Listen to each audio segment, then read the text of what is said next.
When people talk about the best athletes in the world, you often hear about Usain Bolt, Michael Phelps, or maybe even LeBron James. But what if I told you that there was an NBA player so athletic that nobody thought he was human? A man who could touch the top of the backboard, averaged an unbelievable 48.5 minutes per game one season, while games are only 48 minutes long, making it seem like he could literally run forever, and even block someone so hard that he dislocated their shoulder. Yes, I'm serious. Everyone was scared of him, as he even challenged Muhammad Ali to a boxing match. But who was this legend? Well, it was none other than Wilt Chamberlain. And to find out how he managed to win 2 NBA titles, 4 MVPs, and the record of most points scored in a single season, we have to go back to 1955, Philadelphia State Athletic Championships. A 7'1" teenager named Wilt Chamberlain, nicknamed Dipper because he has to dip his head under doorways, has just won the state high jump and shot put title. Wilt is seemingly emerging as the next great track and field star of the United States. Or is he?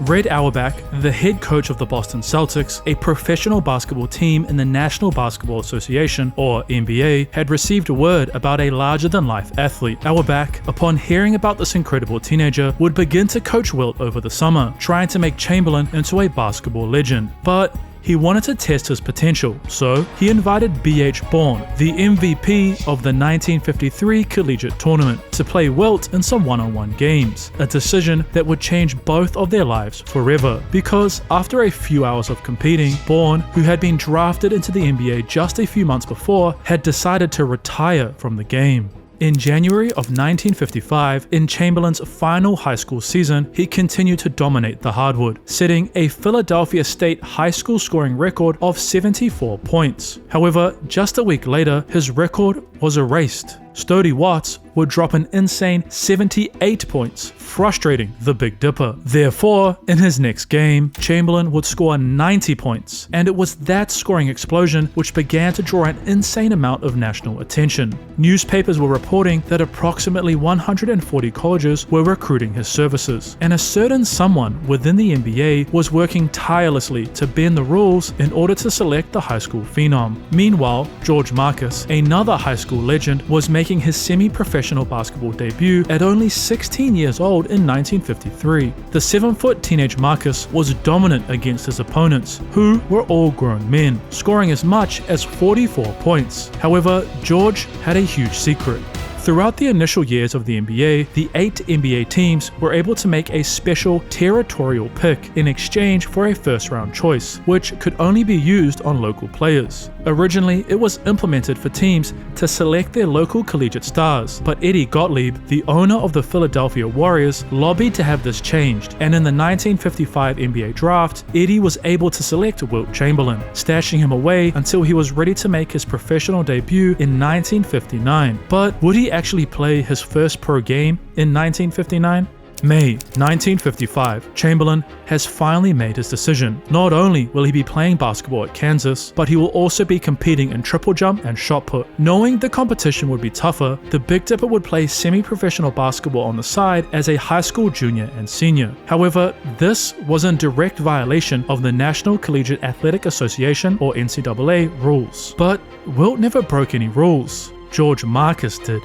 November 18th, 1955, Wilt, unable to play for the varsity team at Kansas until his sophomore season, has just led his junior varsity team to a rare win against the top squad, dropping 42 points and grabbing 29 rebounds. However, this is where some issues would arise for Chamberlain. You see, the NCAA had made some key rule changes and additions in 1955 and 1956. The keyhole had been widened, making it much more difficult for Wilt to catch the ball near the basket, as he was only allowed to remain in the key for 3 seconds at a time. Additionally, 3 brand new rules were added, mainly as a response to the Big Dipper's insane athletic ability. Firstly, you could no longer grab your teammates' shot attempts out of the air and dunk it in for your own points, something Wilt was infamous for in high school. Secondly, you could no longer throw the ball over the backboard on baseline out of bounds plays, another staple Overbrook High School used to lob the ball to Wilt. Finally, in response to the rumors that Chamberlain was dunking his free throws, no one was allowed to enter the keyhole area until the ball hit the rim. Yet,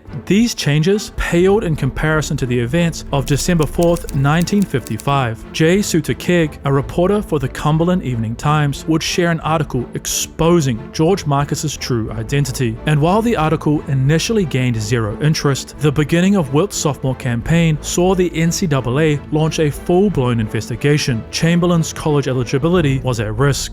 1 year later, the Kansas Jayhawks are set to face Northwestern in their opening game. Wilt Chamberlain, who had thankfully been cleared of any wrongdoing, would drop an insane 52 points in his debut game for their varsity team. Dip was far too athletically dominant. His vertical was enough to allegedly touch the top of the backboard off a single step. He was strong enough to finish third in the Big 7 shot put championship, and his incredible stamina meant he never had to leave a game. Wilt's 29.6 point and 18.9 rebound averages would lead Kansas back to the NCAA finals. With the Jayhawks as the clear favorite, they were set to avenge their 1-point failure from 1953. But in a best-of-1 series, anything can happen. The score is 46-48. Kansas must score on this final overtime possession or risk coming short yet again. Despite facing a zone defense all night, Wilt would find position underneath for an easy layup, tying the game. However, Carolina still had one more offensive possession to take the lead. But Chamberlain blocks it just before the period ends, with the score still deadlocked. Second overtime. Wilt, who has not left the game for a single second, is fouled. Score this free throw, and his Kansas team will take a 1-point lead. 49 seconds left. Chamberlain is off the beam too. He also misses the chance to put his team ahead. Third overtime. Kansas yet again relies on their superstar to get them back in the game. After another foul by UNC, the Jayhawks would finally regain the lead until disaster struck. Chamberlain blocks it but fouls quick. Wilt fouled Tommy Cairns, allowing North Carolina a chance to retake the lead with 5 seconds remaining. He makes the second, putting Carolina a point ahead. Once again, Kansas looked to find Wilt. Chamberlain's their last hope, but Quigg blocks the pass to the stilt, and Carolina takes over as the game ends. The Tar Heels win the most exciting final in NCAA tournament history. Wilt Chamberlain was devastated. It wasn't just the loss that crushed him, it was the way they lost. These teams couldn't compete or didn't want to compete with me as an individual player, so they would just take and hold the basketball. And here was a guy who loved to run and wanted to run and shoot, and I thought maybe be more individual type of playing against me, but every team always just put 4 guys around me on defense, or 3 guys, and then when they got the ball, they would hold it. Wilt felt collegiate basketball lacked something that the NBA had recently implemented. Dante Biasoni, nicknamed Danny, who was the owner of the Syracuse Nationals in the NBA, was bored to death watching his team play. Syracuse, or whoever they were facing, would aim to get a small lead late in games and then just hold the ball, meaning opposing teams either allowed it to happen or they had to foul them, which just gave the winning team another chance to further increase their lead. Danny knew something had to change, so he sat down and decided he wanted to see teams shoot roughly 120 shots per game. He then divided that by 2,880 seconds, the length of an NBA game, and thus the 24-second shot clock was born.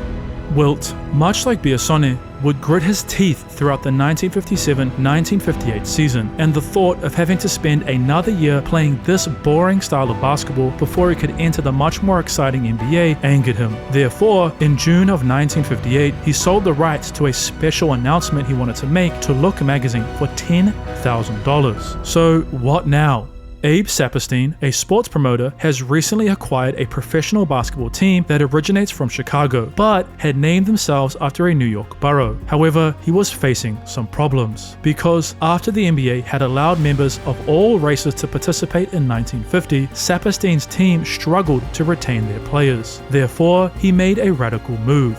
Harlem's team would no longer try to compete as a professional squad. Instead, they would live up to their name, traveling the world as entertainers, providing fans with a show rather than a competitive battle. This, alongside a $65,000 check, swayed Chamberlain to spend a year trotting the globe with Abe. Despite his incredible size, which earned him the nickname The Stilt, Chamberlain was no longer the main act. Instead, he was just an important piece in a much larger puzzle. Dip loved his experience so much that he had huge doubts about entering the NBA. In fact, he was considering remaining with the Globetrotters.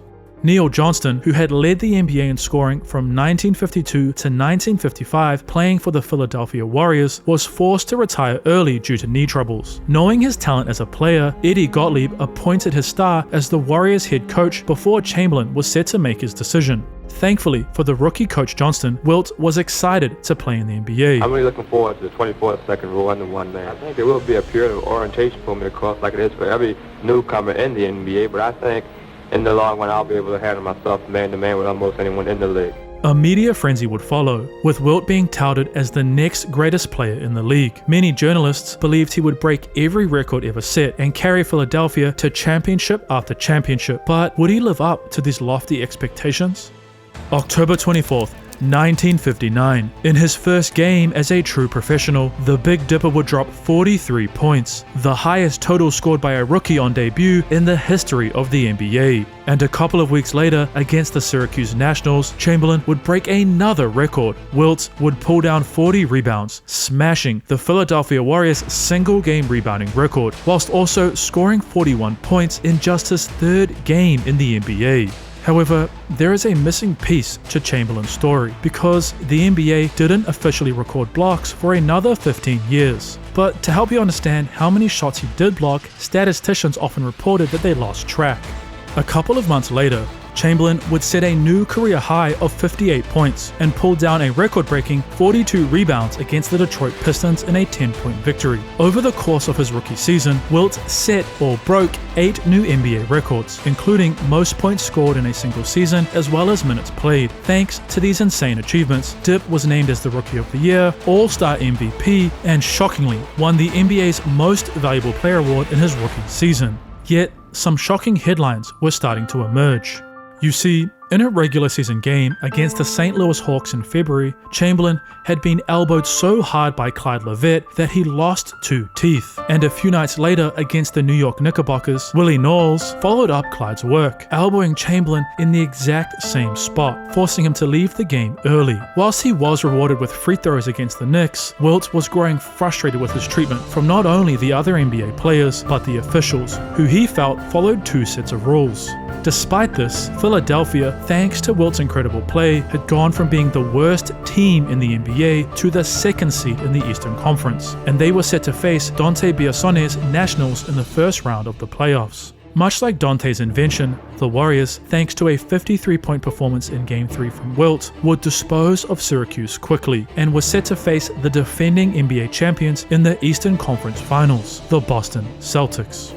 William Felton Russell, or better known by his nickname Bill, a standout from San Francisco College who had been picked number 2 by the St. Louis Hawks in 1956 before being traded to the Boston Celtics almost immediately, was the focal point of their game plan. Led by the same coach who had helped Wilt as a teenager, Boston had won the title in Russell's rookie season, a feat that Chamberlain was going to try and match, but he had to get through Bill first.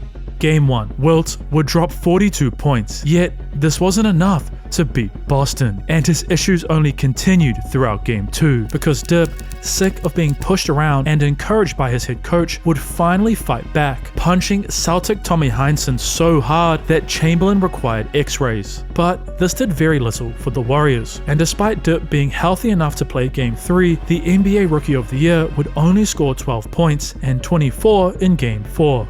March 22nd, 1960, Wilt, knowing full well if his team lost, they would be going home, he would drop an insane 50 points. However, Tommy Heinsohn would get his revenge, hitting a crucial layup late in Game 6, giving Boston the single-point lead they needed to be the team moving on to their 3rd NBA Finals in a row. Whilst Boston was winning their 3rd championship in 4 years, Wilt would lay in his room considering his future with basketball. He was struggling with constantly being recognized and berated in public. Young children would stop and stare, adult fans would often make racist remarks, or treat him like a zoo animal that existed solely for their entertainment. Coupled with his on-court treatment, Chamberlain had made a decision.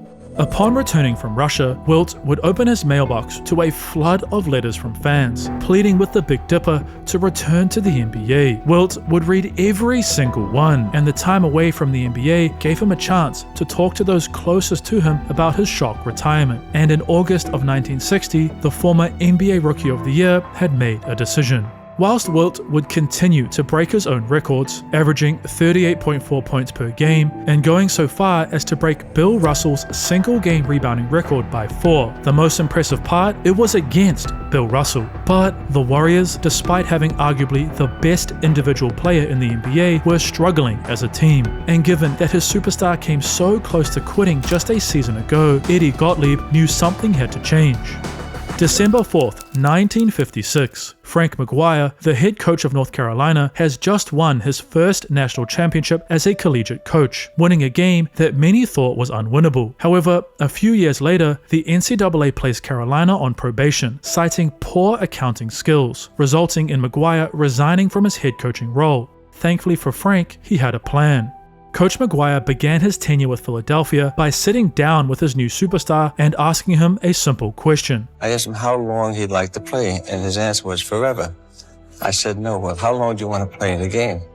He said, I never get tired. Then I said, you'll play all the games? He said, yes. 8th of December, 1961. Chamberlain, in 63 minutes of play, would score an insane 78 points. Played overtimes, 3 overtimes in games. And he ran as fast and everything else. But he's just superhuman. However, it would be the Lakers who would win this intense battle, and after the game, Coach McGuire made an interesting prediction.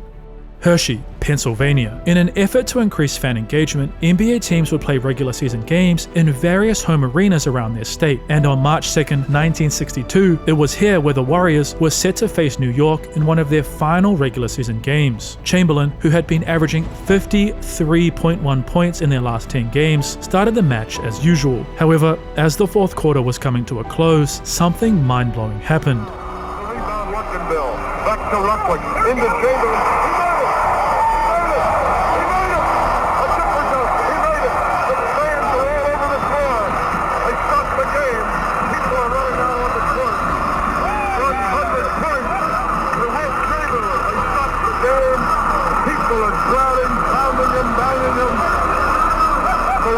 Players are all over him. Fans are coming out of the stands. 46 seconds left. The most amazing scoring performance of all time. 100 points for the Big Dipper. But this wasn't the only record Chamberlain set that will likely never be broken again. Harvey Pollack, the official stat keeper for the Philadelphia Warriors, would share that Wilt unofficially averaged a triple-double that season, with 50.4 points, 25.7 rebounds, and double-digit blocks. Whilst this record was technically unofficial, the Big Dipper did set some official ones, some of which still stand 60 years later. Firstly, he scored the most points in a single season in NBA history, 4,029 points. A record that still stands. Secondly, he literally never spent a single second on the bench that season, playing every minute of every game that he was available for. Therefore, he averaged 48.5 minutes per game, 30 seconds more than the length of an NBA game. Not only was his stamina insane, he allegedly dunked so hard once that he broke Johnny Kerr's toe. All he needed to cap off this legendary season was his first NBA title. April 5th, 1962, Boston Garden, Massachusetts. The series is tied at 3 games each. Whoever wins tonight will be moving on to the NBA Finals. As the game was coming to a close, Wilt would sky so high, almost touching the top of the backboard to send Tommy Heinsohn's hookshot flying. However, the referees would deem it as a goaltend. Boston had extended their lead to 5. Yet, the Warriors, led by their superstar, would claw their way back until Celtics guard Sam Jones hit this pull-up jump shot, and the game was over. Chamberlain was devastated. His rival, Bill Russell, had already won 5 NBA titles in 6 seasons, whilst Wilt was yet to make it out of the Eastern Conference. And unfortunately for the Big Dipper, this was only the beginning of his struggles.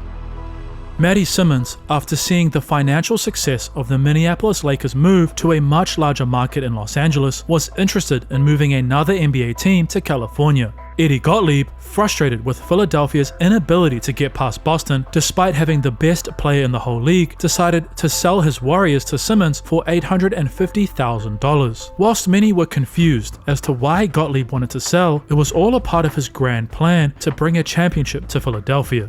Bob Feerick, a native to San Francisco, was named as the head coach of the brand new San Francisco Warriors, as Coach McGuire had no interest in relocating cross-country. Chamberlain would yet again have an incredible individual season, averaging 44.8 points, 24.3 rebounds, 47.3 minutes, all while shooting 52% from the field. However, San Francisco struggled to replicate Philadelphia's success, losing 49 games, and this wasn't all, as team owner Matty Simmons had lost money throughout the season, making the decision to sell the team to Franklin Miuli, a decision that changed the Warriors franchise forever. Because Franklin would bring in the team's original owner and make him their general manager, Eddie had two key goals. Firstly, find a competent head coach. Secondly, pair Wilt with another superstar level player. April 12, 1958, St. Louis Hawks star guard Bob Pettit has just scored 50 points in Game 6 of the NBA Finals, handing Bill Russell his only NBA Finals defeat of the past 6 seasons. Pettit's performance was fueled by their championship-winning head coach, Alex Haynham, who thankfully for Eddie Gottlieb had recently left his current team. The 1963 draft saw Eddie select Nate the Great Thurmond, a standout power forward from Bowling Green University, with their third pick. However, given that Thurmond played a similar role to Wilt, would the pair work well together? Well, Coach Haynham brought in a different perspective, because Alex had spent time in the military and would command respect from all his players, whilst also forming close bonds with them. This initial work allowed Coach Alex to convince Chamberlain to make a drastic change in his game, a move that he knew would land Wilt in his first NBA Finals.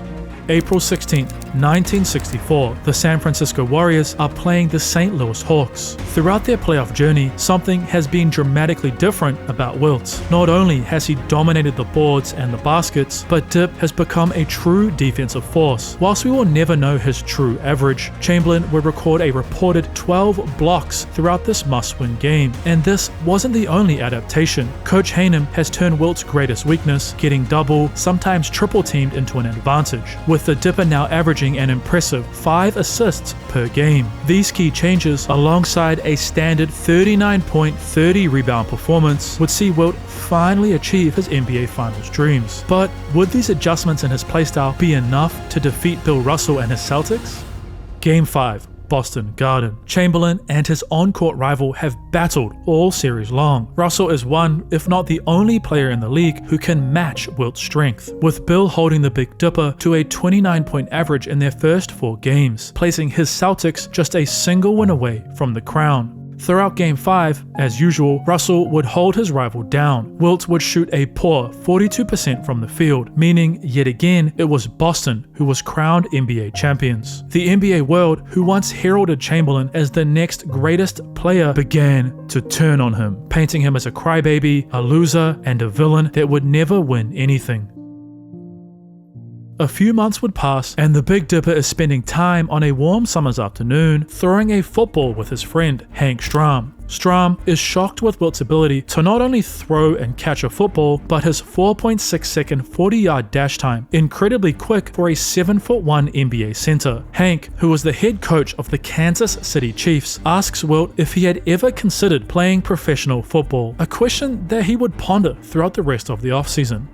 The Big Dipper was in the Big Apple a few weeks later, playing in the Rucker Park tournament for his own team that he sponsored, and once his game had finished, a 17-year-old New York local who had been making national headlines as the next NBA superstar after Wilt would introduce himself, ecstatic that he just got to meet his idol. However, just a few hours later, Wilt would find himself in a hospital bed after suddenly collapsing with intense chest pains. Doctors feared the worst, believing that the NBA MVP has just suffered a potential life-ending heart attack. Thankfully for Wilt, it wasn't his heart that had failed him, it was his pancreas. Whilst he was over the moon that he had lived, Chamberlain would have to deal with intense stomach pains that could potentially derail his athletic career, and a question was raised: had he played his last ever NBA game? 1963, Isaac Ike Richman, Eddie Gottlieb and Chamberlain's lawyer, has just purchased the Syracuse Nationals and promptly lobbied to move the team to Philadelphia. Only, he had one issue: they needed a name. Therefore, Ike would hold a public fan vote, with the 76ers, a shortened version of 1776, the year the Declaration of Independence was signed, was chosen as their name. The Philadelphia 76ers were born. October 31st, 1964, Wilt would finally return to an NBA court, missing 5 regular season games to recover from his pancreatitis. And whilst he would eventually return to his true form, his team was facing some serious issues, because the Big Dipper was the highest paid player in the NBA, earning $60,000 per season, and the Warriors were still losing money, therefore no longer able to pay their superstar, who was averaging 38.9 points for them that season, was traded back to his hometown team. Are you happy or sad about it? Mixed emotions.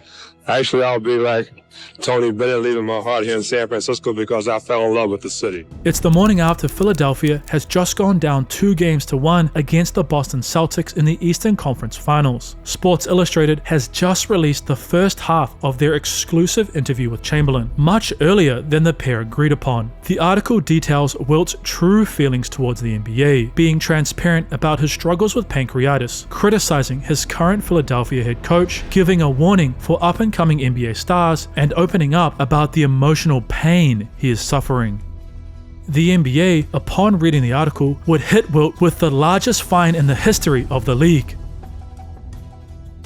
As the series progressed, Boston and Philly exchanged wins, meaning it all came down to this. Game 7 at Boston Garden. Chamberlain would play his heart out, scoring 30 points on 15 field goal attempts whilst pulling down 32 rebounds, outplaying his rival, who only scored 16. However, Russell didn't have to carry his team like Chamberlain. No, he had teammates like Sam Jones, who scored 37 points, and John Havlicek, who dropped 27. Boston, who held a 1-point lead, was just 5 seconds away from another NBA Finals appearance. He gets it out deep, and Havlicek steals it over the fast roll. Havlicek stole the ball. Chamberlain was crushed. Yet again, he was mere seconds away. Frustrated with Philadelphia's inability to build a team around him, Wilt would consider retirement. Only this time he had a plan. Cus D'Amato, the legendary boxing manager and promoter, is in talks with someone he believes could be the next biggest thing in boxing. Cus is looking at setting up a fight between Muhammad Ali and Chamberlain, with Wilt looking at signing a 7-year deal with D'Amato to box professionally, much to the dismay of Philadelphia's owner. You see, Richmond and Chamberlain were incredibly close. The thought of his client and close friend leaving his team crushed Ike. So, during Dip's annual Kutcher's visit, Ike locked himself in a room with Wilt, refusing to let either of them leave until a decision was reached. Boxing or basketball? 25th of August, 1965. Bill Russell has just become the highest paid player in the NBA, signing with his Celtics for $100,001, a single dollar more than the record contract his rival had signed just a few days before. But given his third brush with retirement, would Wilt be fully focused on basketball, or would his mind be elsewhere? December 3rd, 1965, Ike Richmond, in a rare move for an owner, is sitting at the end of Philadelphia's bench, cheering on his team as they try to beat the Celtics at Boston Garden for the first time in franchise history. However, shortly before halftime, Richmond would suffer a heart attack and was promptly rushed to Massachusetts General Hospital. The 76ers, especially Wilt, knowing what had likely just happened, came out of the locker room and put on the performance of a lifetime. The Big Dipper dropped 29 and grabbed 30 rebounds. Philadelphia, in honor of their owner, who was unfortunately pronounced dead a few hours later, had defeated the Celtics in Boston Garden. A few weeks later, Gus Honeycomb Johnson, who was well known for his incredible strength, athletic ability, and backboard-shattering dunks, would drive down the lane against the 76ers, looking for his signature posted dunk. But Chamberlain would step up and block Gus. Not only did he prevent Johnson from scoring, he blocked him so hard that he dislocated Johnson's shoulder. This was clearly a different Wilt. February 14th, 1966. Chamberlain sinks a signature underhanded free throw, crowning him as the all-time point leader in NBA history. Wilt would average 5.2 assists, 33.5 points, and 22.9 rebounds, leading his 76ers for the first time to hold the first seed in the Eastern Conference. Dip's refreshed performance would earn him the Most Valuable Player award for the 1965-1966 season. However, there was another award that Wilt was far more interested in winning. But first, he would have to achieve something he had failed to do his whole career. Despite the Big Dipper never taking a single second to rest and scoring an incredible 46 points in Game 5, yet again, it was Boston who would move on to the NBA Finals, where they would win their 8th NBA championship in a row. The Celtics were clearly the better team, but something shocking occurred in Boston over the offseason. So who was capable enough to replace Red? Alex Haynham, after missing the playoffs by a single game, was fired by the San Francisco Warriors at the end of the 1965-1966 season, and Irv Kozlov, the new majority owner of the 76ers, knew exactly what he had to do. Throughout the regular season, something was different about Wilt, because he only averaged 24.1 points per game. But why? Well, Haynham had earned the trust and respect of Chamberlain. Coach Alex convinced Wilt yet again to focus less on being a dominant scorer, with the Big Dipper averaging an incredible 7.8 assists per game.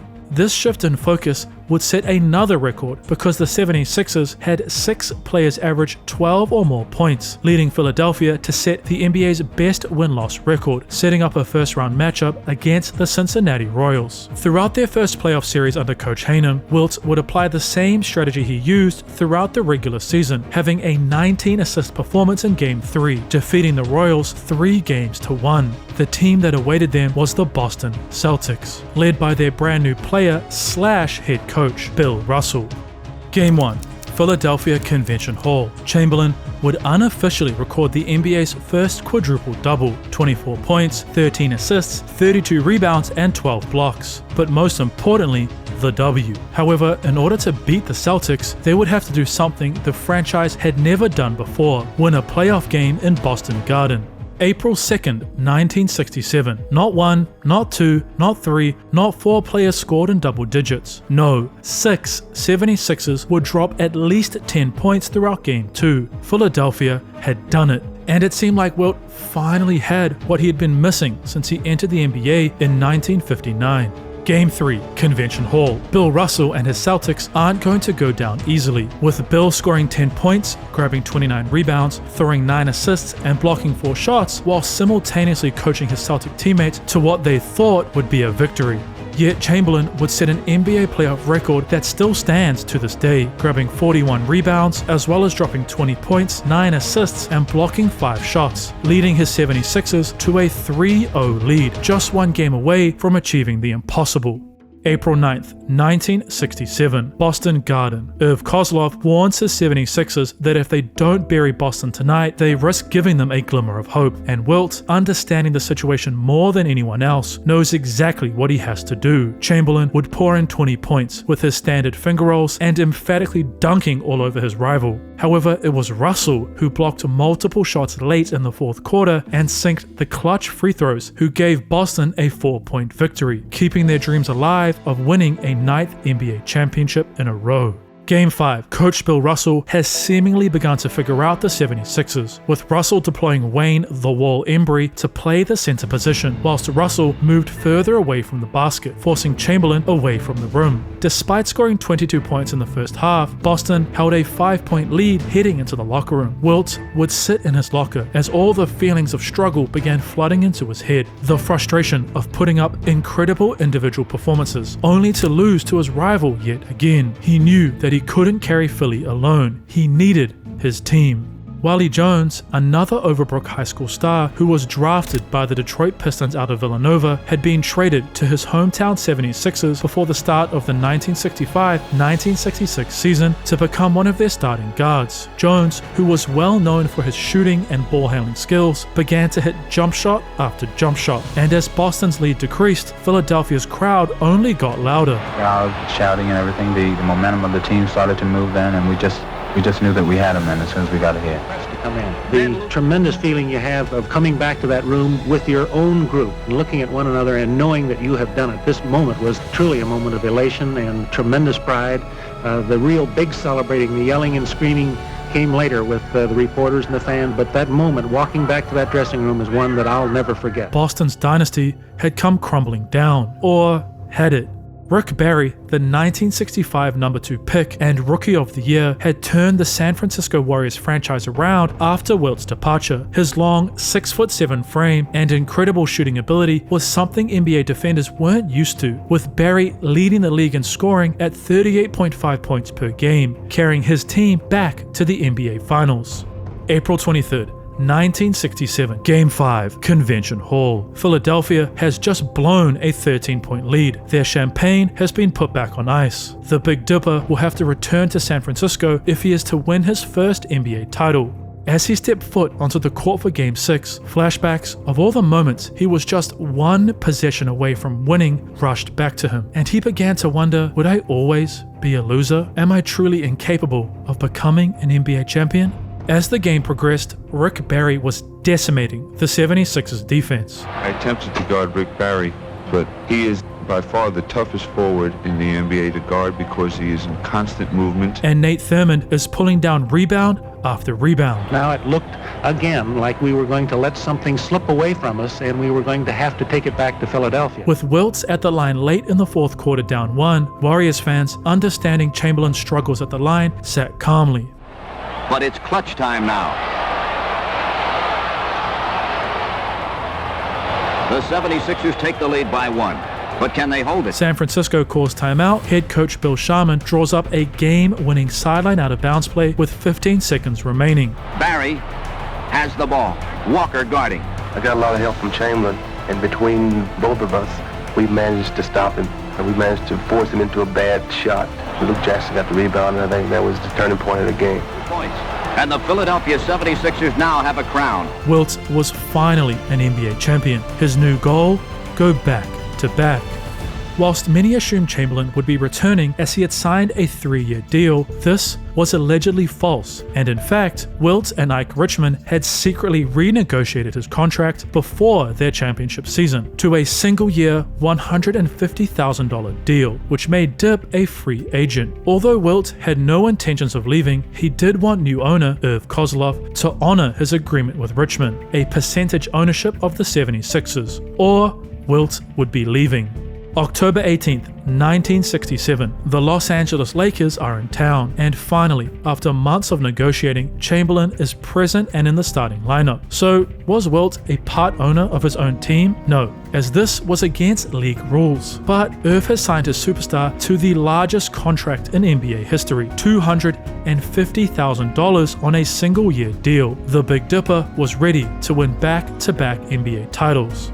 March 18th, 1968, in another matchup against the Lakers, Wilt would achieve something that to this day has not been replicated, officially recording 53 points, 32 rebounds, and 14 assists, with an additional, albeit unofficial, 11 steals and 24 blocks, according to Philadelphia 76ers statistician Harvey Pollack, meaning, unofficially, the Big Dipper is the only player in history to record a quintuple double. And this wasn't all, because after Game 4 of their Eastern Conference Finals matchup against Boston, it was the 76ers who yet again held a 3-1 lead, just a single win away from his third NBA Finals appearance.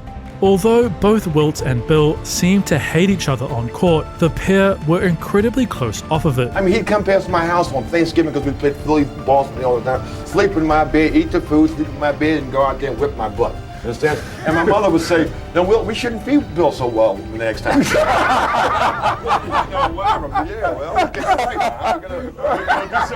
A relationship born from the fact that no one else in the league was at each other's level. They pushed each other to the absolute limit, and Chamberlain was slowly taking over the matchup. Or was he? April 19th, 1968, Boston has just achieved something that no other team in the history of the NBA has done. Head coach / team captain Bill Russell has led his Celtic teammates to a Game 7 victory, meaning Boston has just become the first team to ever come back from being down 3-1 in a playoff series. But how? Well, throughout the second half of Game 7, Chamberlain only attempted 2 field goals, both offensive rebound tap-ins. While we will never know why, perhaps Wilt, because his contract with Philadelphia was ending, wanted to show Philadelphia how badly they needed him. Or did the ball truly just not end up in his hands? Despite losing to his close friend yet again, Wilt had much larger issues at hand. Jack Kent Cooke, a Canadian businessman, has purchased the Los Angeles Lakers in 1965, and upon being told he wouldn't be able to host games at the Los Angeles Memorial Sports Arena, he decided to build his own. However, his new team, led by high-level guard Jerry West and forward Elgin Baylor, has struggled, much like Chamberlain, to defeat the Boston Celtics. While Jack had a baseball background, he understood one thing about basketball. He knew you needed a dominant big man to succeed, and Kent Cook knew exactly who he wanted. I feel very, very happy that I am being traded to a team that I believe may stand a chance to go down the record as one of the best teams in basketball ever. Led by head coach William Butch Van Bredekolf. Do you think that Coach Van Bredekolf can handle you? I understand that coaches have said you're difficult to handle. Wilt said, "No one handles me. I am not a thing, I am a person. You handle things. You work with people. I think I can work with anyone." And playing alongside All-Stars Jerry West and Elgin Baylor, Chamberlain found himself back in the NBA Finals against, surprise, surprise, the Boston Celtics, who were, for the first time, facing some struggles because throughout the 1968-1969 regular season, they had barely made the playoffs, finishing the regular season as the 4th seed. Given the Celtics' age and LA's acquisition of Wilt, many believed it was Los Angeles who were the heavy favorite. May 5th, 1969. Los Angeles is down 9 points in the 4th quarter, but they have plenty of time remaining to mount a comeback. Rebound coming off, and Chamberlain gets it. 5:55 to go, and Chamberlain hurt his leg on the play. Baylor. Chamberlain can't move, Chris. He's down there holding that knee. He really twisted that knee on that last rebound.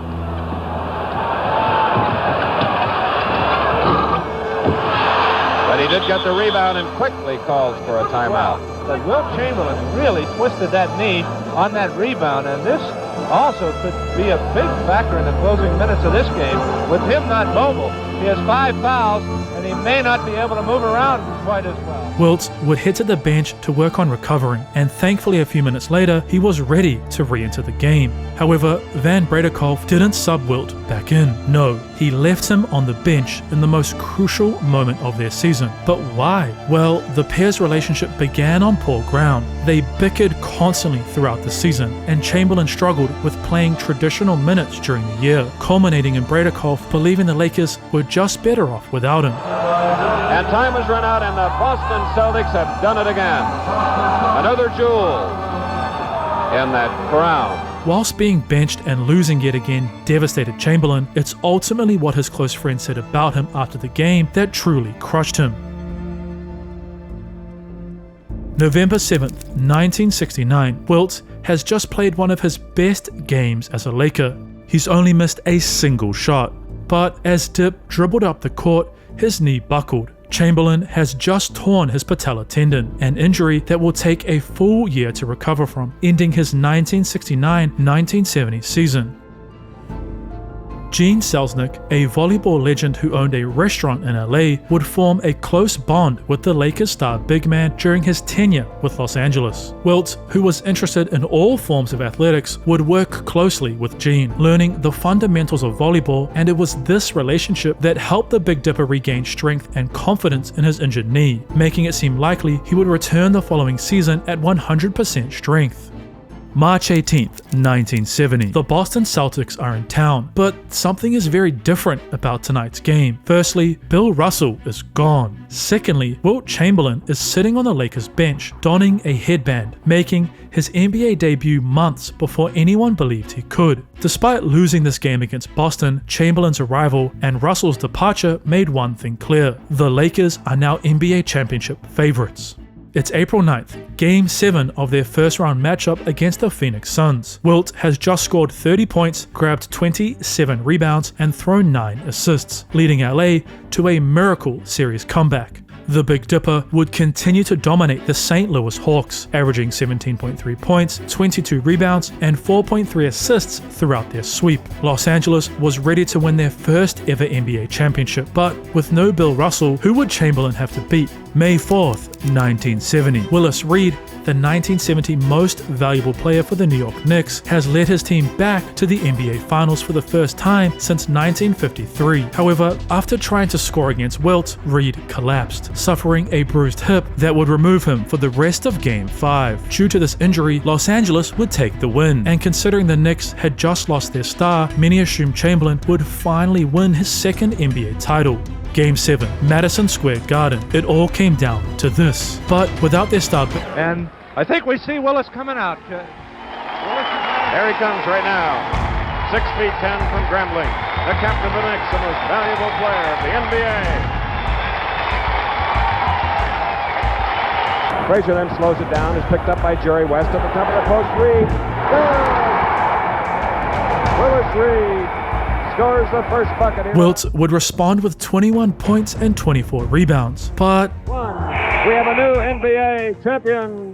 March 22nd, 1971, sophomore big man Lou Alcindor has just been named as the NBA's most valuable player. His hook shot is seemingly unguardable, and alongside his star teammate Oscar Robertson, the Milwaukee Bucks have emerged as a new rising force in the NBA, and they were set to face Wilt Chamberlain and his Lakers in the Western Conference Finals. Elgin Baylor and Jerry West, the Big Dipper's superstar teammates, had both suffered season-ending injuries in the regular season, meaning once again, Wilt would have to single-handedly carry his team. But given his age, would he be able to keep Alcindor at bay? Lou Alcindor would average 25 points, 17.2 rebounds, and 4.2 assists throughout the Lakers' 4-1 series loss, making it clear that there was a new dominant big man in the NBA. Chamberlain, after suffering what should have been a career-ending knee injury and leading the NBA in minutes played over the past 11 seasons, barely spending more than a minute on the bench in every single game he had played, was worn out. At 34 years old, he was truly ready to retire, and an opportunity to do something he had always wanted to do had come up. Only this time, it was for real. A press conference is organized for April 23rd to make the announcement official. However, there is one issue. Wilt didn't show up. Why? Well, he had signed off on the fight for $500,000. However, he thought it was after taxes, not before. Wilt would once again stick with basketball, and thankfully for Chamberlain, the Lakers have made some drastic changes. April 11th, 1961, Bill Sharman, the star shooting guard for the Boston Celtics, has just won his 4th NBA championship, a great end to his 10-year NBA career. Sharman would spend the next 10 years coaching in the NBA and American Basketball Association, or ABA, leading the San Francisco Warriors to the NBA Finals. Jack Kent Cooke, upon realizing Sharman's contract with the Utah Stars had ended in the ABA, knew exactly what he had to do. Head coach Sharman brought something different to the Lakers, teaching them the same style that Red Auerbach deployed with Bill Russell and the Celtics. Sharman would convince Wilt to play much more like his rival, but he never told him to do so, because he would make it seem like it was Chamberlain's idea through asking questions and guiding him to the answer that he wanted, which helped Sharman earn Wilt's respect. However, the Lakers were aging. Elgin Baylor's injury was so bad that he decided to retire at the start of the 1971-1972 season. January 7th, 1972, Los Angeles is in St. Louis for a regular season matchup against the Hawks, on the verge of setting an unbreakable NBA record, utilizing a much faster, transition-based style of basketball, with Chamberlain focusing on blocking or altering shots at the rim, rebounding, and then looking for quick passes. The Los Angeles Lakers have just won an insane 33 games in a row. 2 nights later, LA was in Milwaukee, looking to extend their win streak to 34. However, standing in their way is Lou Alcindor, who, after converting to Islam, has changed his name to Kareem Abdul-Jabbar. Last year's MVP would drop an incredible 39 points, once again dominating Chamberlain, making it clear that his reign as the NBA's most dominant force was coming to a close. However, for the first time in Chamberlain's career, he had something that his rival didn't.